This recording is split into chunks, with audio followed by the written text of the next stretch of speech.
I wish good health to everyone who visited my site. I hope you appreciate my many years of work and great inspiration. I belong to the generation that picked up the idea of space exploration with unfulfilled dreams. With the collapse of the USSR, healthy competition with the United States stopped, plunging the world into a sluggish routine for many years. Only decades later, the world was shocked by a new player, Elon Musk. I am grateful to him for his determination and self-sacrifice for the benefit of the historical prospects of humanity. To help him fulfill his dreams are my conceptual startups, currently technologically feasible, based on the rocket developments of his company SpaceX. The basis of my proposal is the use of spent elements of the lower stages with their subsequent use in the design of spacecraft. In particular, I propose to use the length of the side accelerators, extending their linear dimensions to the spacecraft connected to it by a rotary connection. I propose a new category of space transport, space ferries, which fully comply with this definition, since during shuttle flights they are constantly oriented with the same side to the sun. So, my firstborn, one of 4 designed by me. I called it the Space Butterfly. The ferry consists of 2 identical objects, Crossbow 1 and Crossbow 2, originally docked by me in orbit. The names are inspired by the visual similarity of the object to the ancient weapons of our ancestors. After docking, the structure forms a cross shape and acquires serious rigidity, pressing the tank arms of the centrifuge to the transitional docking nodes. Then the facility is equipped, rebuilt and refueled with cargo and refueling starships. When fully equipped, it acquires the characteristics of a ferry. The ferry is well protected from solar radiation. The electrical current is constantly generated by solar panels, depends on the battery technology and varies approximately from 4 to 6 MW. The current powers the steam and 8 powerful upper stages on the system's plasma accelerators regime, such as the VX200, or the not yet existing VX500. Liquid booster engines provide transition from orbit to orbit, as well as braking. Having the opposite arrangement, the boosters provide reverse movement of the ferry. A gravity centrifuge with a radius of 70 meters, rotating at a frequency of 2 revolutions per minute, provides centrifugal gravity equal to the gravity of Mars and eliminates the inconvenience associated with the influence of the Coriolis force. Next, see construction descriptions with posters and animations. For a better understanding, in many cases I did not adhere to the laws of drawing, without making cutouts, but drew posters as if with a transparent surface. This is just a conceptual artistic explanation, albeit relatively scaled in nature. The main thing is that I solve hundreds of related tasks and problems that have not been identified by humanity in this topic before me. And there was no such topic at all. And so let's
Let's start with the conceptual design of the media improvements. The first poster. The unified Falcon Heavy is taken as a basis. There are no changes regarding the standard side boosters, but the center stage has been completely redesigned. This is a 3/4 tank of fuel position 15, plus additional fuel tanks position 19. At the bottom of the stage there is a landing support block and a block of 3 Falcon 9 rocket propulsion modules combined into a single bundle arranged side by side. The combination unites 27 Merlin engines 1D position 37, has a unified power and control system position 11. The power of the central stage is equal to that of a Falcon Heavy.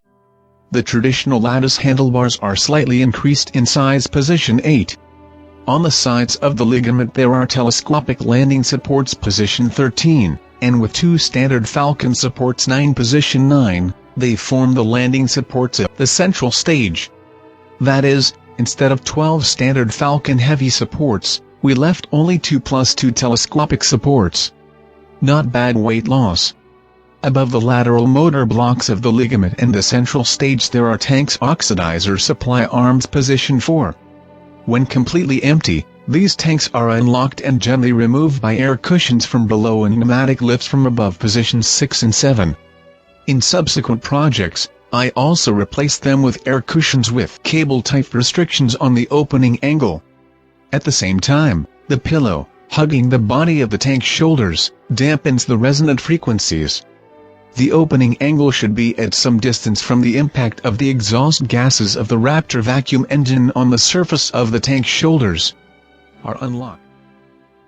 The second poster introduces you to the conceptual design of the overall operating process of the rocket's core stage. Fuel from the main and auxiliary tanks positions 1 and 2, is normally supplied to the engine control mechanism. The oxidizer comes from 4 paired tank arms into the central stage oxidizer distribution tank position 9, and then into the engine control mechanism positions 11, 12. As the oxidizer is produced, the oxidizer intake valves of the dispensing tank and the return tank valves shoulders, position 7 are closed.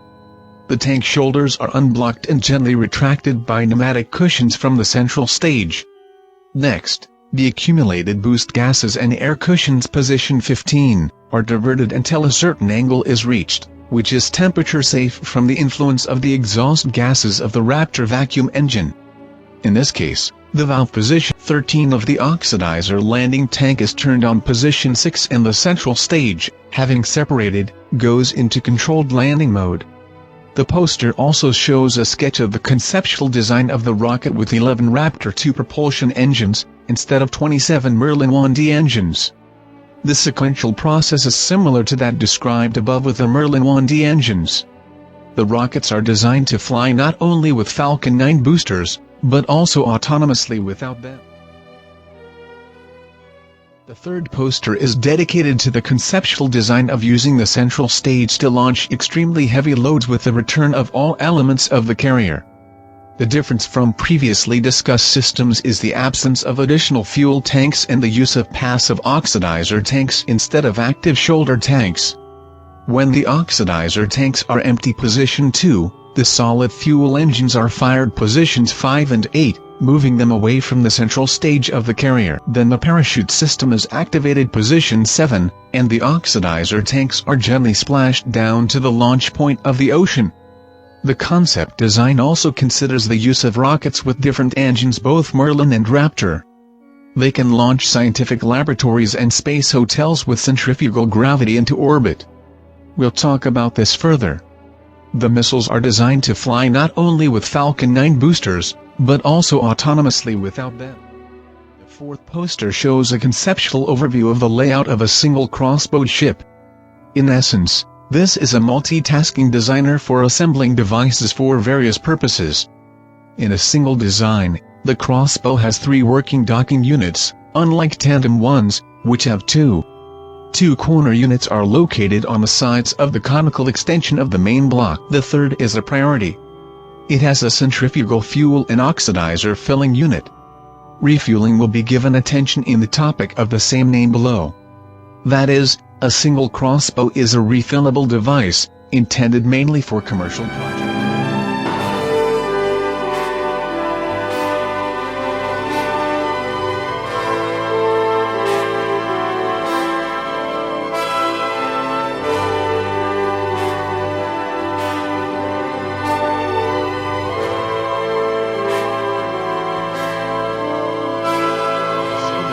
poster. Space Hotel. It, like its sisters and brothers various space laboratories, space medical and biological centers, and so on, are based in pairs on a single crossbow, having similar conceptual characteristics, only has near-terrestrial use. In the future, it will be able to fly around the moon, and if the modernized Dragon 2 is docked to the docking station, then it can be arranged for landing. It has enough capacity for relatively luxurious travel, providing up to 3 groups in each centrifuge arm. I leave the interior to order, at the discretion of the owner. The highlight of the Space Hotel is the observation deck with a swimming pool, and also the ability to smoothly change the level of gravity. There is an original toilet system.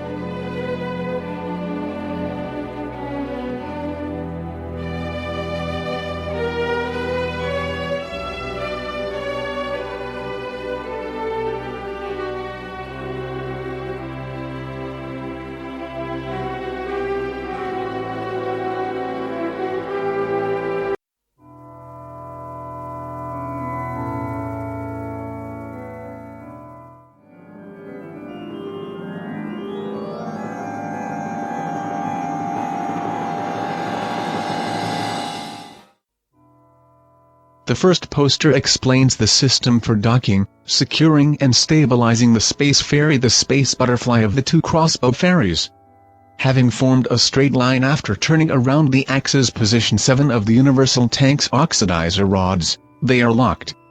The end hexagonal parts, reinforced by a set of envelope frames position 6, are pressed, hermetically connecting with the transition gates position 13. The transition communication compartments position 5. In this position, they are fixed with locks position 19 and expanded by lowering spacers position 22. In the state, while maneuvering, the crossbows find each other and dock. One of them has an active pin-type grip and coupler system position 9. The second crossbow has a reciprocal, passive, cup grip system position 11. Docking occurs by combining the spars of both crossbows position 20, after docking forming the central block of the butterfly ferry. The central block, if necessary, must rotate on bearings position 18, around simultaneously joining corridor blocks position 2, with nodes position 8 and 10. The combined corridor blocks, being a single hole with the corner docking units and the upper parts of the second stages of the launch vehicle, form a sealed unique tubular axis of rotation. When joined, they form a direct hermetic junction with nodes position 14, uniting both ferries into a single hole. Taking into account the simultaneous combination of the opposite ends of the tank and rods, we obtain a kind of gravitational centrifuge with mechanical rotation control position 23. The second poster explains some points not stated in the first. Before docking crossbows, their tank rods are subjected to preliminary operations in a certain sequences. First, the rings of the protective covers refrigerators are rotated 90 degrees the Roman unit. The covers then rotate around the hinges 180 degrees, taking a position along the sun's rays, providing a shadow position of their surfaces, favorable for infrared radiation of heat into space, the Roman deuce. Then they open slightly on the hinges of the rings position 12, the power clamshells of the primary solar panels are 180 degrees for opening. The fact is that after docking the crossbows, these operations will be impossible to perform due to size restrictions.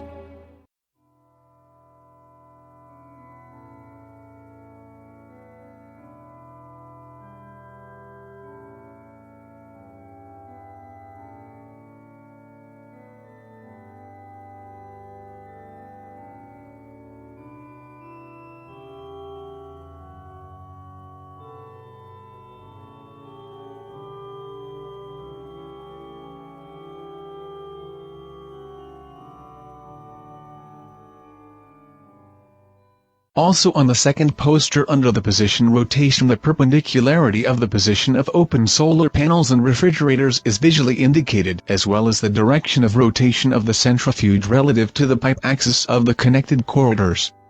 In flight, the entire space butterfly system rotates at a speed of 2 revolutions per minute, with an average radius of the centrifugal gravitational component of 70 meters, ensuring a comfortable stay without the detrimental effect of the Coriolis force on the body before visits and refueling activities. The central axis of rotation of the space butterfly, as well as a single crossbow, is leveled by floor pumping of water reserves in tandem ships of both arms, ensuring the axial center of gravity of the structure.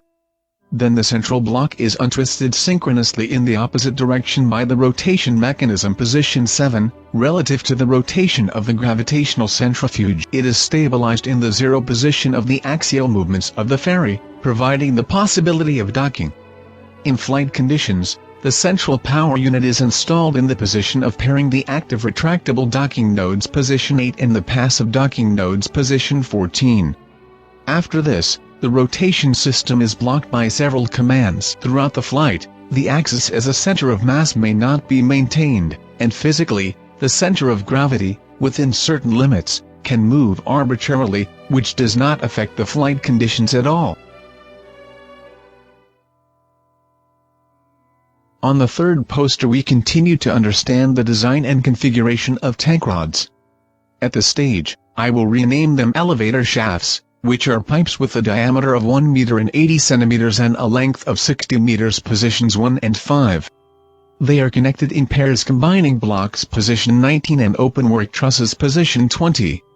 The material used is fiberglass light, strong, with a low coefficient of thermal expansion and excellent electrical insulator. The texture of the fiberglass should be longitudinal and transverse, since both vertical and horizontal tensile forces will act on the shaft. The pairs are absolutely identical. There is a difference only in the configuration of the connecting fasteners for pairs of crossbows designated for the butterfly. Some have a pin, others have a glass position 11. We took apart the upper part of the shoulders and part on the second poster. It is worth noting that the upper part is the lower stop of the elevators. Inside, at certain intervals, shelves are glued in position 6, which at the same time to serve as stiffening ribs for the shaft structure. The regiments serve in one shaft for provisions and other necessities for the expedition. The second shaft houses individual spacesuits for each passenger. Along the entire length of the shafts, there are 4 guide linear gears. In the first for a freight elevator position 4, with a robotic manipulator position 17, loading and delivering to the top the currently required contents of the shelves according to the operator's program. In the second shaft there is an elevator for transporting people and putting on astronauts in a spacesuit position 2. Both elevators have a programmatically determined number of stops and the edge of the elevator floor is a continuation of each shelf of the shaft. During launch, they are rigidly fixed in the upper hemisphere of the oxidizer tank next to the boost gas cylinders. The elevators are made of lattice magnesium alloys with stiffening ribs and framed with aluminum mesh position 3. At the bottom of the shaft there is more than half a hemisphere with a receiver for the oxidizer line, covered with a stainless steel mesh. During the expedition, the main line serves as an input for supplying the air mixture to the peripheral sections of the ferry. The second half is occupied by the boxing stage. In the boxing area, the shaft has an expansion to increase its volume. On the side of the box there is a hermetic door with an entrance to a spiral staircase. A spiral staircase is assembled on the oxidizer main pipe and leads to the connecting block. At the bottom of the block there is a platform with a side rail docking unit I invented position 13. Only such a unit is guaranteed to withstand the centrifugal forces. Enters and is pressed against the sealed door position 16, being fixed by the connecting system position 11.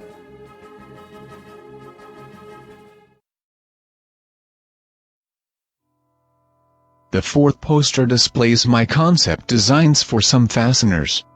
On the left side of the poster there is a knot of a 2-arm lock tank rod position 6.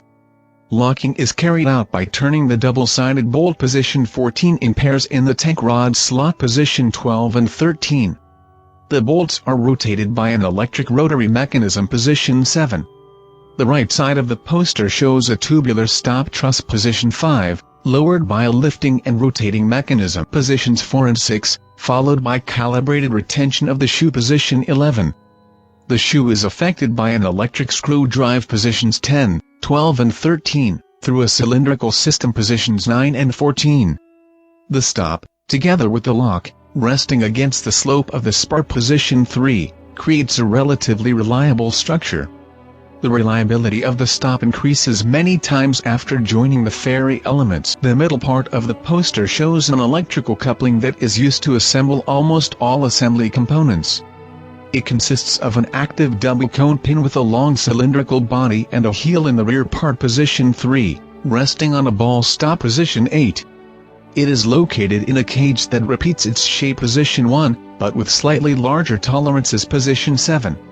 They provide the pin with the opportunity to move in this cage, slightly deviating from the axis of the glass. In this way, it aligns its position relative to the receiving cup of the socket of the part being connected position 4.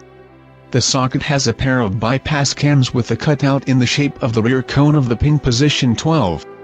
The cams are spring-loaded in an elliptical channel position 6, and in order to create a passage for the free movement of the pin, the cams have magnetic rods controlled by solenoids position 16. The position of the cams is regulated by changing the polarity of the direct current supplied to the solenoids. Either the cams rise against the force of the springs, or, on the contrary, they press down, pulling the pins against their rear cone. After docking, the astronauts finally tighten and secure the connections with bolts position 14.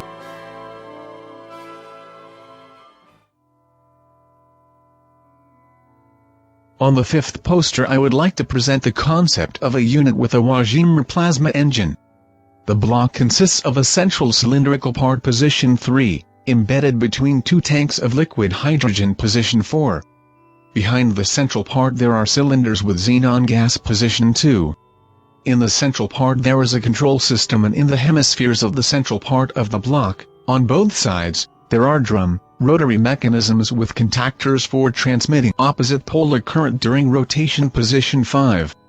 On the rotary drum, at an angle, on one axis, there are docking beams with conical current collectors positions from 6th to 13th.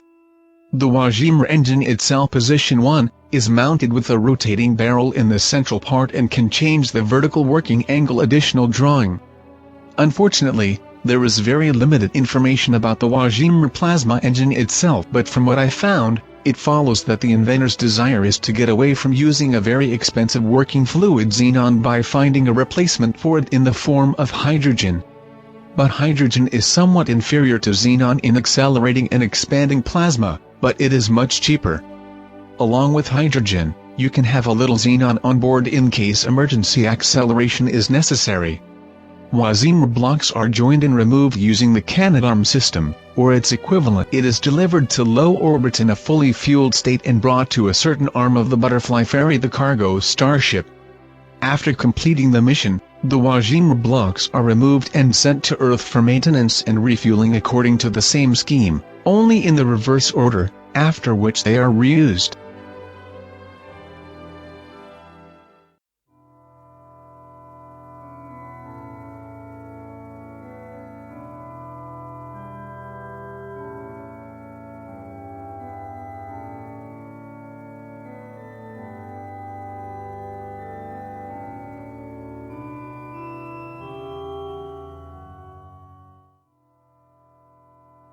The sixth poster reveals the devices and operating principle of peripheral piping located on the outside of the elevator shafts.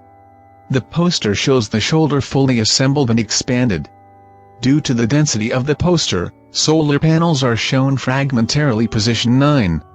Between the arms of the gravitational centrifuge elevator shafts, on the clamps position 3, spring-loaded by dynamic compensators for the difference in temperature expansion of materials position 4, an open-work frame truss is installed. It is in green.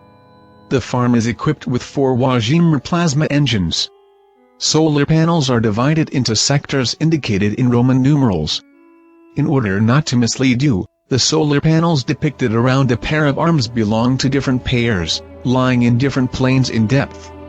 Solar panels are installed on one arm, and on the other, a protective shield refrigerator position 5. The area of each sector of the solar battery is separated by color. It provides current to its Wajima, or powers the ferry system. This ensures minimal weight of the bus lines. When connected in parallel, the voltage of the far panel of the sector remains unchanged, but the capacity with each subsequent panel increases with an arithmetic progression. Naturally, the closer to the consumer, the cross-sectional area of the electrical busbars increases. That is, it is necessary to have electrical transmission lines as short as possible. The connection of the current source is shown in the fifth poster.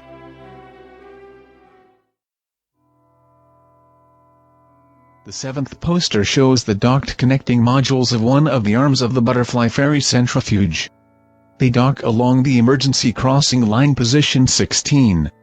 Subsequently, a vertical greenhouse is installed in the connection space. His enlarged footprint is shown at position 18. With its docking fasteners, it further secures the connection of the connecting modules.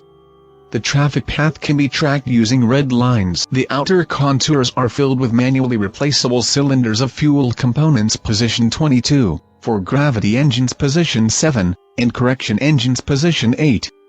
Each of the connecting modules is molded on a 3D printer from low molecular weight polyethylene.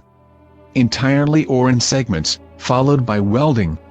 Everything is cast at once: stiffening ribs, niches, stairs, cable routes, landing rails, openings, and so on. Of course, in addition to the insulated oxidizer line, which has a jacket with radiator fins in the form of steps of a spiral staircase. Then the casting is covered with the composite material, with strength beads in the places of fastening and holding. The design is very light and durable thanks to the stiffness sets, which are not reflected on the posters.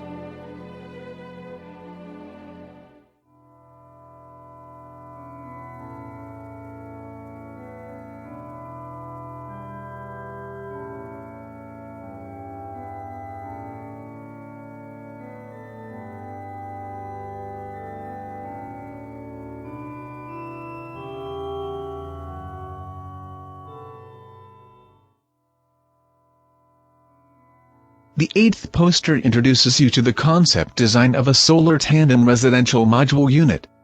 Like the connecting block, it is molded from low molecular weight polyethylene using a 3D printer. Naturally, HALS is added to polyethylene, an inhibitor, stabilizer of protection against ultraviolet radiation. The best of them is considered to be soot. It doubles the service life of polyethylene when exposed to ultraviolet light.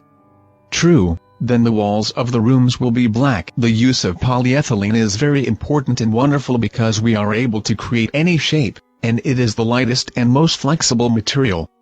With its help, we create water pockets in the front of the ship position 7.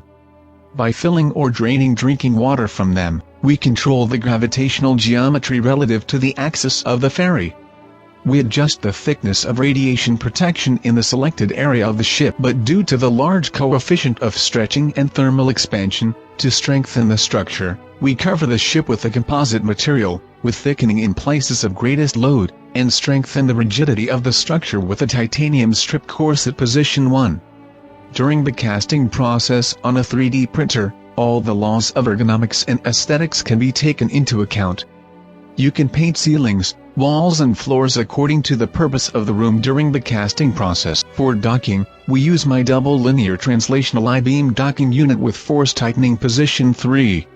When docking, the staircase section of the combined block enters the opening of the residential block receiver position 2, floors AA, Roman 8, and is hermetically pressed against the entrance hermetic door.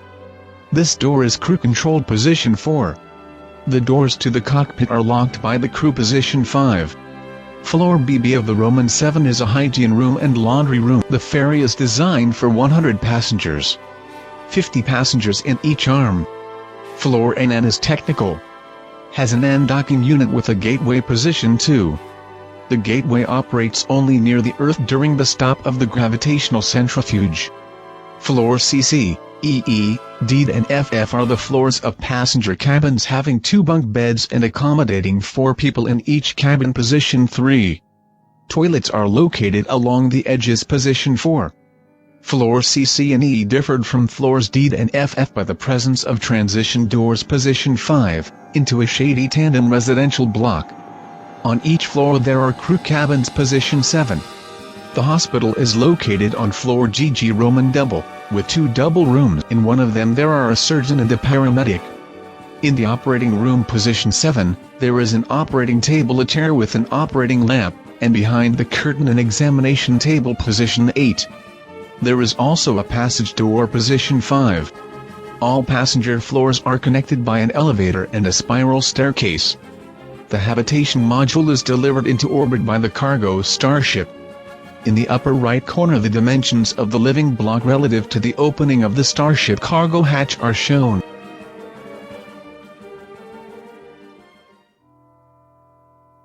The 9th poster introduces the conceptual design of the Shadow Tandem Housing Module Unit. It is manufactured and delivered into orbit to the ferry identically. The method and nodes for connecting it to the combining block are the same as for the Solar Residential Module. They still have one significant difference. Between them they have an opposite set of docking fasteners, allowing for tandem docking position 5. Let's talk about its characteristic features and purpose. If the Solar Residential Module is a bedroom, then the Shadow Module is a spiritual kitchen training application. Let's start from the top floor AA Roman 8. It is interfaced with its connecting module. But the docking doors are closed and are spare. They are open when necessary by the crew on duty, mainly to replenish food. Floor BB of the Roman 7 is the kitchen. It contains an induction hob position 2, a microwave hob position 3, and a large dishwasher position 5. Radio cabinets and refrigerators position 1, radio table position 6. The table is very wide and the front edge of the tabletop is on the same vertical with the cabinets, which are mounted above the table and fall on the conical part of the module wall, and naturally the rear wall describes a smaller radius. Floor CC of the Roman 6 is a dining room with 25 seats. Passengers are served in 2 steps. The crew eat separately. The dining room is connected to the solar module by a sealed door. Floors D and the ER gyms with various equipment and exercise equipment position 4. Floor GF Roman 2-3 is an auditorium or assembly hall with 52 seats. And the technical floor NN is a Roman unit, has an N docking unit position 1 with a gateway position 2. The gateway operates only near the Earth during the stop of the gravitational centrifuge. On the 10th poster we will look at the construction and joining of a vertical greenhouse with a diameter of 3 meters and a height of 18 meters. The greenhouse I developed differs sharply from all traditional ones. It is based on spiral shelf hydroponics position 16. Water, air from the living area saturated with carbon dioxide and power supply is supplied through a detachable connector position 15, into the columns for saturation with salts and minerals and automatic process control position 2. Then, by feeders located in the inner edge of the spiral staircase position 19, it is fed and distributed over all shelves of the spiral. White LED lighting is built into the transparent railings of the spiral staircase and, together with the carbon dioxide of the supplied air, ensures photosynthesis. A column of plants with a radius of 75 centimeters is easily serviced from a ladder. Air enriched with oxygen falls down through an open passage position 11. The greenhouse is delivered to the station by cargo starship and docked with the Canadarm or its equivalent. The docking pins position 13, and the docking unit position 11 of the greenhouse, entering their seats, are tightened and secured. In addition, the ferry is anchored by the ledges of the hemispheres of the connecting block with locks position 3. Then the astronauts brace the greenhouse loops position 21 with braces to the trusses of the rotation arms. In addition to the greenhouse, the 10th poster shows the astronauts' entry path from the elevator shafts, along flights of stairs and docking connectors into the dock tandem accommodation units.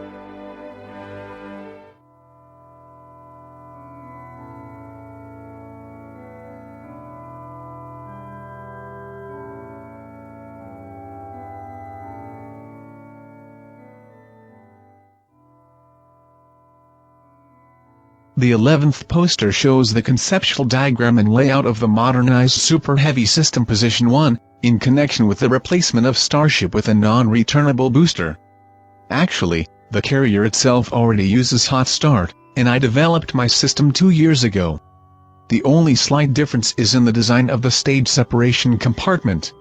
Must cut rectangular slits around the entire circumference of the carrier, but I used a stocking pattern position 3, similar to the separation pattern of the Royal N1 rocket.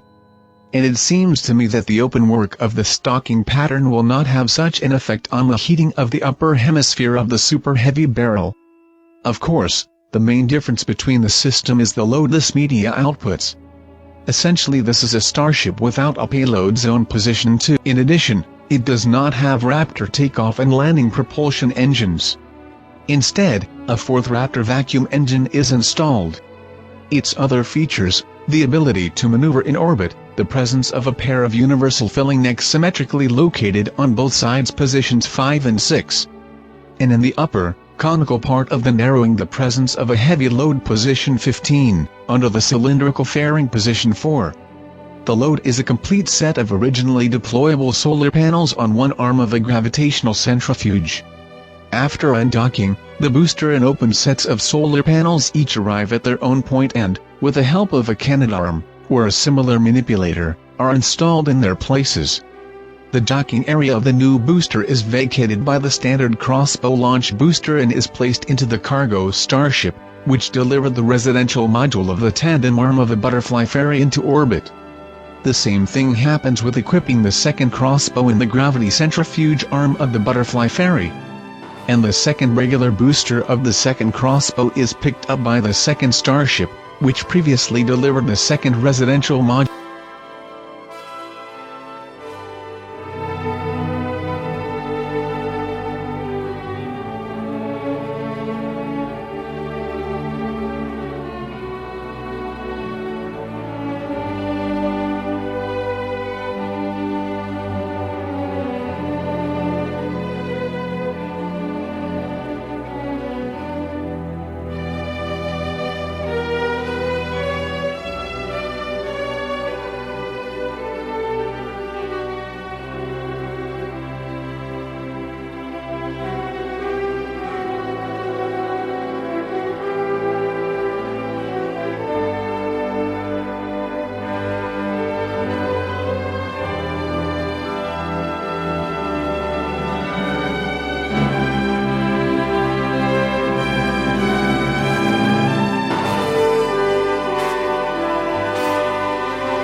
The 12th poster contains information about my conceptual developments of methods and components for performing space refueling of ferries based on the Arbalete apparatus.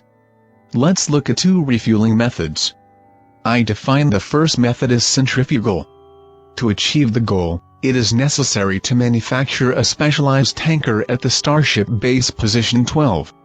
It must have an active end refueling nozzle assembly designed by me position 5. On the booster there is position 2, there is a passive part of the refueling nozzle position 22. It is located on one of the three between the engine boxes. By the way, electromagnets are built into these boxes to maintain the alignment of the resulting structure. The fuel component line pipeline exits the filling unit and enters the bypass suction ring located along the circumference of the elliptical tanker tank. The principle of refueling is to use the vacuum of space. The booster oxidizer tank is divided into three sealed sections with vacuum valves position 4. The volume of each section is equal to the volume of the fuel tank and the volume of the tanker tank. Before refueling, the required section is evacuated by opening its valve. And then it closes tightly. When the system rotates around its axis, gravity is created, which is insignificant. In the absence of other forces, the fuel component is pressed against the bypass ring of the tanker tank and, under pressure, is sucked out by the vacuum of the booster tank compartment. To completely empty the tank of a tanker, in its central part there is a boost gas nozzle that maintains pressure. I called the second refueling method carousel. His Starship must have a tanker tank with a point outlet for the fuel component position 13. A cone would be best, but I'm afraid it will disrupt the stabilization of the rocket in flight, as it should lie in a plane at an angle of 30 degrees.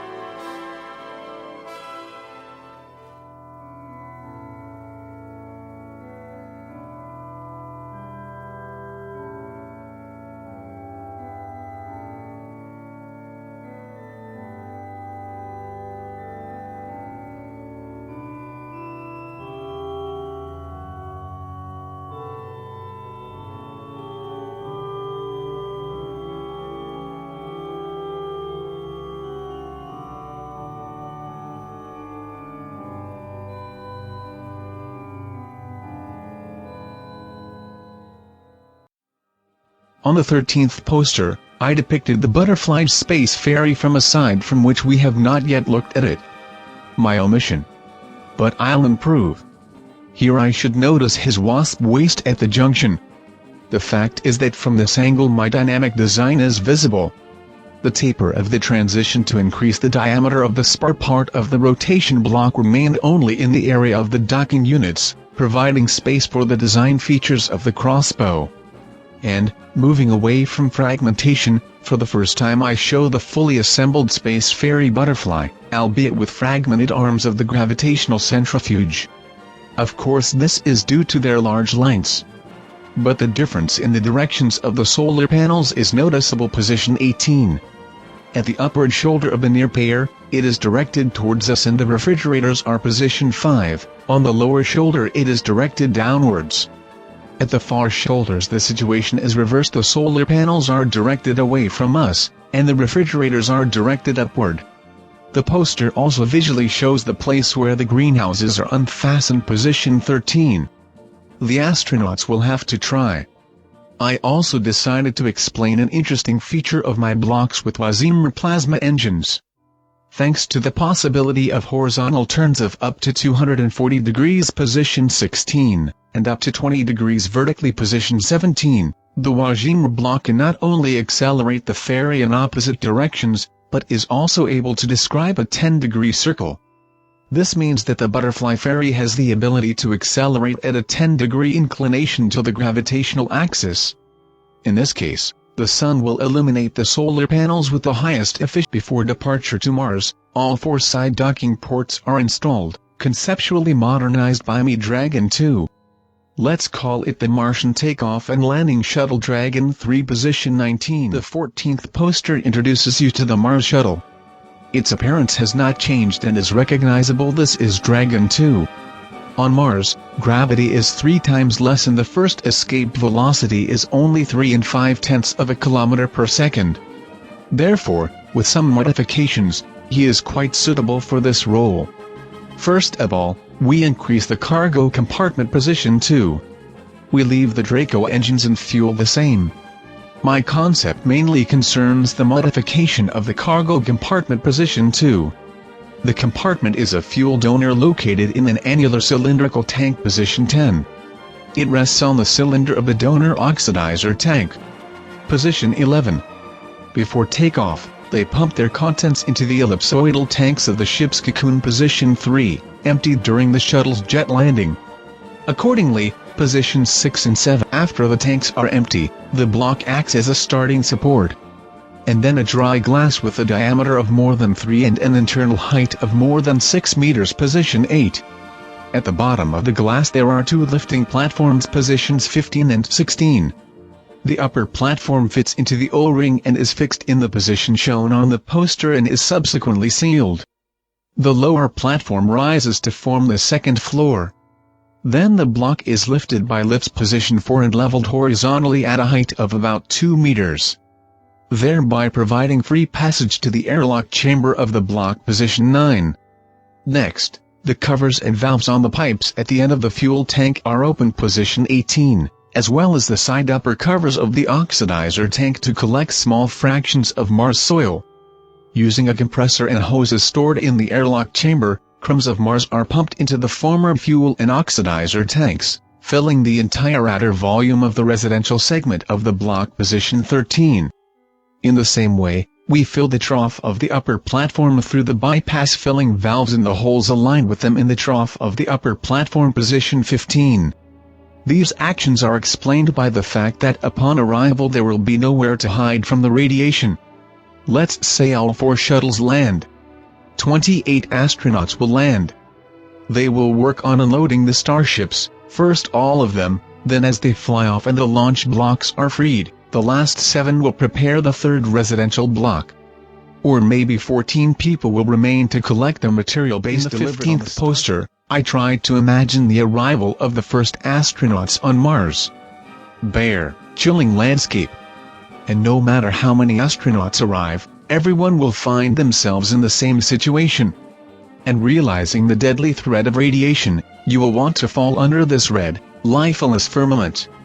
At this moment, they should feel the warmth and care of the Earthlings, who tried as much as possible to help and protect their messengers.